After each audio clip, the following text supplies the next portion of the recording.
control a 70-foot display. It talks to the accelerometer hardware at the lowest level very, very quickly, and then it will send that message and transfer it over the network to Carson's application, which will then move the interaction.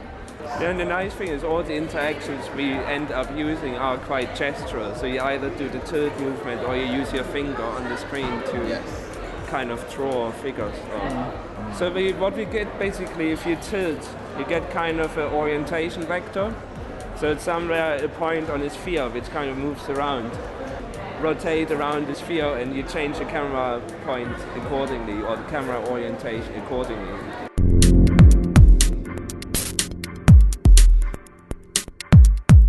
For shake, we use the accelerometer for velocities.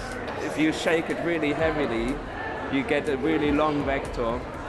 But then, in order to create a visual representation of that, all the ribbons are connected via springs, so you get that shake effect actually happening. With touch, we have, wherever you have your finger on the phone screen, that basically gets mapped to a point within that three-dimensional space, and all letters within a certain parameter are being displaced.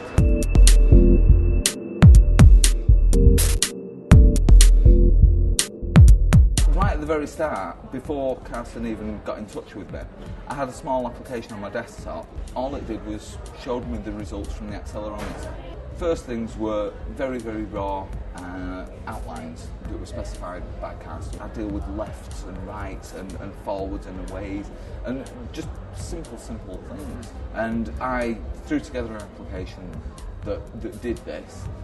It put the text in, it gave you the interaction choices. The way we communicate from the Nokia device with our installation is based on the open standard called Open Sound Control. The whole identity software is open source. Gary's tools is based on open source. The entire Nokia Maemo system is open source software. Yes. So we have like entire package could only be done with open source tools and open standard.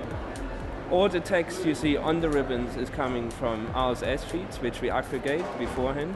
So there are things coming from Twitter, Facebook, Vimeo, Flickr, mainly. And also messages people send in via using the installation, they slowly end up on those ribbons as well. So we create kind of a fractal text. We make text out of other text.